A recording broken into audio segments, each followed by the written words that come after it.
নমস্কার বন্ধুরা, কৃষ্ণা ফুড ওয়ার্ল্ডে আপনাদের স্বাগত জানাই। আজ আবারও একটি নতুন ভিডিও নিয়ে চলে এসেছি। আজ বানিয়েছিলাম এই ক্রিমি এই পনিরের একটা রেসিপিটা। কিভাবে বানালাম ও কি বানালাম সেটাই সম্পূর্ণ ভিডিওর মধ্যে কিন্তু আছে। চলো তাহলে জেনে নিই কীভাবে কী করলাম, কি ব্যবহার করছে সেটা এবার দেখায়। সবার প্রথমে মিডিয়াম সাইজের একটা পেঁয়াজ ভালো করে কেটে নিয়েছি, 5-7টা রসুন আর 8-10টা নিয়েছি কাজু বাদাম।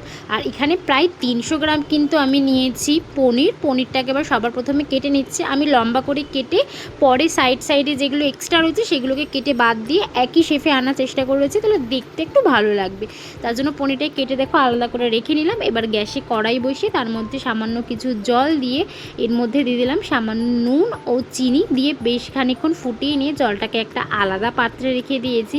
দিয়ে পনিরগুলো এর মধ্যে মিনিমাম 10 থেকে 15 মিনিট ভিজিয়ে রাখবো, তাহলে পনিরটা বেশ ভালো সফট হবে। ওইদিকে পনিরটা ভেজানো থাক, এদিকে মিক্সিং জার নিয়ে নিয়েছি, তার মধ্যে দিয়েছি বেশ কটা যে এক্সট্রা যে পনিরগুলো ছিল সাইডটা কাটার পরে সেই পনির, কাজু বাদাম ও দুধ দিয়ে ভালো করে একটা সুন্দর পেস্ট বানিয়ে নিয়েছি। সাথে এগুলো রেডি করে রেখে দিলাম। আর এইদিকে দেখো পেঁয়াজ আর রসুন যেটা নিয়েছিলাম সেটাকেও সুন্দর করে শিলে বেটে নিয়েছি। মিক্সিতে আমি আর বাটিনি, তোমরা চাইলে মিক্সিতেও বেটে নিতে পারো, অসুবিধা নেই। এবার দেখো গ্যাসে আবারও কড়াই বসিয়ে দিয়েছি, তারপরে কড়াইয়ের মধ্যে পরিমাণ মতো রিফাইন তেল দিয়েছি। হ্যাঁ, এটা রিফাইন তেল দিয়ে করো, বেশি বেটার হবে। তাই রিফাইন তেল দিয়েছি, দিয়ে তার মধ্যে একটা দারচিনি, সাথে দিয়েছি একটা তেজপাতা। তোমরা চাইলে পুরো গোটা গরম মশলাও দিতে পারো, আমি দারচিনিটাই জাস্ট দিয়েছি।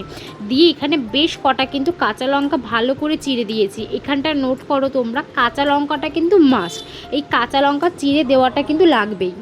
এই তেলের ওপরে কাঁচা লঙ্কা দেওয়ার পরে যে গন্ধটা, এটাই কিন্তু মাস্ট। তারপরে দেখো যে পেঁয়াজ বাটাটা যেটা দিয়েছিলাম, পেঁয়াজ আর রসুনটা বেটেছিলাম, সেটা দিয়ে বেশ খানিকক্ষণ নাড়াচাড়া করে কিন্তু ওর মধ্যে আমি জিরের গুঁড়ো, নুন, তারপরে কাঁচা লঙ্কা বাটাও দিয়েছি। সাথে কিন্তু কিছুক্ষণ পরে আবার একটু আদা বাটাও দিয়ে দিয়েছি। আদা বাটা এই সমস্ত দিয়ে বেশ খানিকক্ষণ ভালো করে কষিয়ে নেওয়ার পরে এবার কিন্তু এর মধ্যে হলুদ আর সবুজ ক্যাপসিকাম নিয়েছি। তোমরা চাইলে লালটাও নিতে পারো, আমি সবুজ আর হলুদটা হাতের কাছে পেয়েছি তাই এটা দিয়েছি, একটু কালারফুল হবে।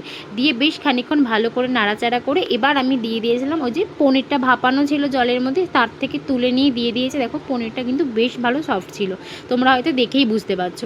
পনিরটা দিয়ে বেশ খানিকক্ষণ মশলার সাথে একটু মিক্সড করে নেব, মানে একটু কষিয়ে নিতে পারো, যেটাকে বলে কষিয়ে নিতে পারো, তাহলে মশলার মধ্যে পনিরের মধ্যে মশলাটা খুব ভালোভাবে ঢুকবে। তারপরে দিয়ে দেবে ওই যে কাজু বাদাম, দুধ আর পনিরের যে পেস্টটা আছে সেই পেস্টটা দিয়ে দিয়েছি। দিয়ে বেশ খানিকক্ষণ ভালো করে ফুটিয়ে নেব, দেখবে এরকম একটা থিকনেস চলে এসেছে।